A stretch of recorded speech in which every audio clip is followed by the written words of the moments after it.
Hey, I'm Brandon Scroggins, pastor here at Reformation Baptist Church, and I want to welcome you as we introduce and look at the hymn, creed, and verse of the month for the month of May 2024. It really is a joy every month for us to pick one Bible verse, one old hymn, and then one creed or confession of faith or catechism, and use that trio in our belt all month long as a church to use in our corporate worship, to integrate into our daily family worship, and then to sing and learn and read together. For the month of May, we are going to be learning a hymn together, and it's not a new hymn. Its roots are ancient. And it's the hymn, Be Thou My Vision. Be Thou My Vision. Robert Morgan explains the history of this hymn, and it's fascinating. It's a riveting story.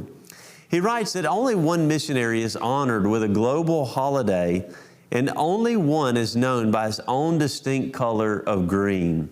You guessed it, St. Patrick, missionary to Ireland. Patrick was born in AD 373 along the banks of the River Clyde in what is now called Scotland, he writes. His father was a deacon, his grandfather a priest, and when Patrick was about 16, raiders descended on his little town and touched his own home and torched it.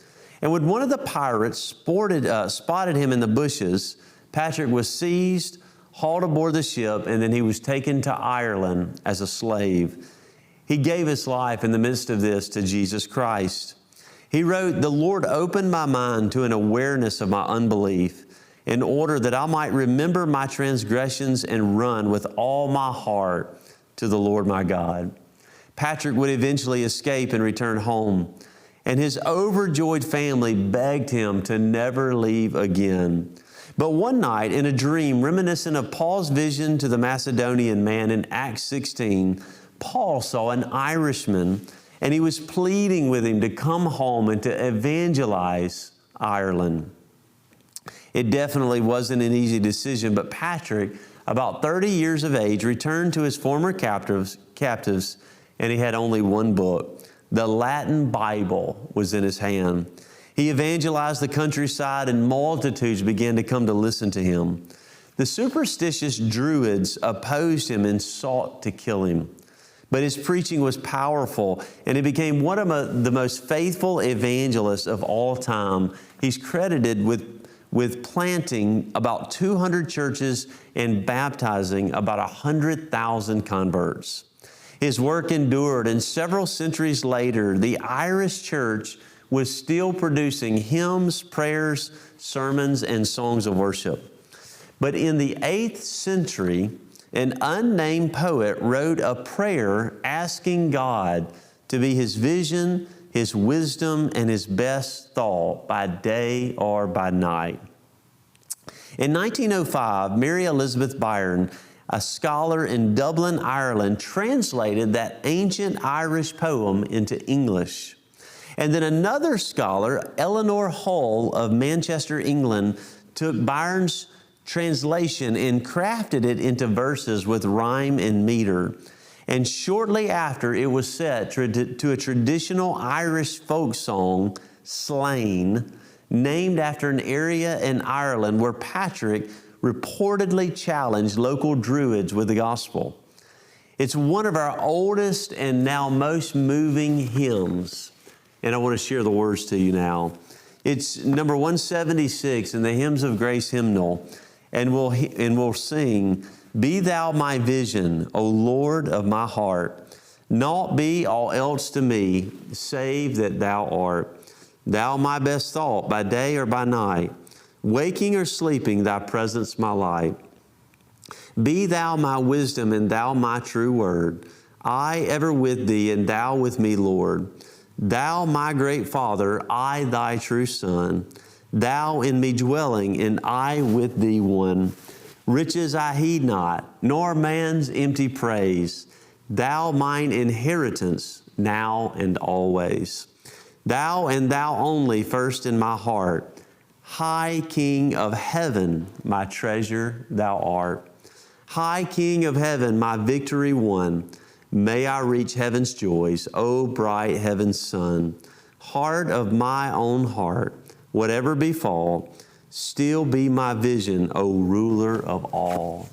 What a prayer to God that we'll sing, that God would be the guidance of our life, the governor of our life, and the lens through which we see all of life.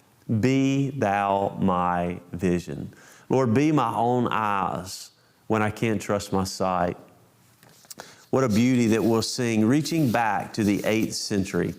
And as we do, our creed for this month will actually be a catechism, which simply refers to a question and answer learning tool.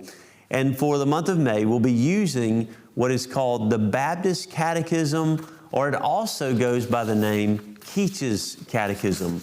And we'll pull a sampling from it, but I want to commend it to you. We use it in our home with our children as you teach them and they learn the children's catechism. Graduate them then afterwards to learning the Baptist or Keach's Catechism. Well, in his book, Training Hearts, Teaching Children, Tom Nettles addresses a summary of the Baptist Catechism. And he introduces it this way. He says, perhaps more than all others combined, this catechism defined what it meant to be a Baptist throughout the 18th century and well into the 19th century.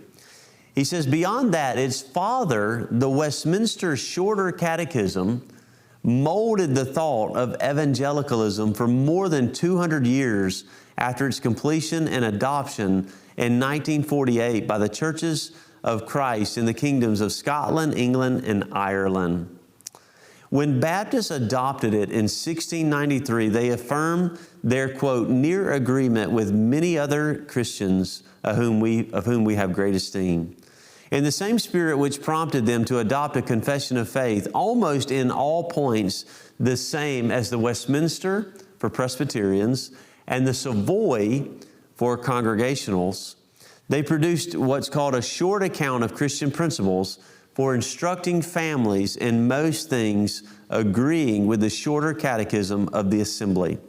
Because they had commonly made use of that catechism in their families, and in the difference in the two being not much, they felt it would be more easily committed to memory. Catechisms are a tremendous blessing. The first textbook used for the common public schools in our country was the New England Primer, which was patterned after a format of catechisms. It was the way that we've learned for much of human history. It's the classical model of learning, and it cuts with the grain with children who are very inquisitive and want to ask questions. And so we teach them the right biblical questions to ask, and then we supply the answer. And with 100, 150 questions they can learn in a period of a few years, they can learn all of the touch points of all of the major parts of Christian doctrine. It's tucking away a systematic theology in their hearts. And as we teach them, we learn that really we need it more than they do. So I commend to you the Baptist Catechism, Benjamin Keach's Catechism. It's patterned after the Westminster Shorter Catechism, and it's the Baptist rendition of it. The Westminster Confession of Faith is the backbone, the father of the London Baptist Confession that we use. And so it's a historic catechism. It's a giant, robust catechism, and I commend it to you. And finally, our verse of the month. We are taking the months of April, May, and June. We're working through the armor of God in Ephesians 6, and our goal is that we'll, through a period of 3 months, learn the full armor of God. So for the month of May, we're building on the belt of truth and the breastplate of righteousness in Ephesians 4:14. And then we're coming to Ephesians 6, verses 15 through 16. And this is what we're committing to memory. And as shoes for your feet, having put on the readiness given by the gospel of peace, in all circumstances take up the shield of faith with which you can extinguish all the flaming darts of the evil one. So let's commit it to memory. Let's learn it through repetition, saying it over and over and over as we sing, Be Thou My Vision, and then we confess the Baptist or Keach's Catechism, and then as we memorize and put on the armor of God. Join us for the month of May as we learn this creed, this hymn, and this verse, and be equipped with these truths. And let's spread them broadly in our homes, in our churches, and into the world. Thank you for joining me for the creed, hymn, and verse of the month for the month of May.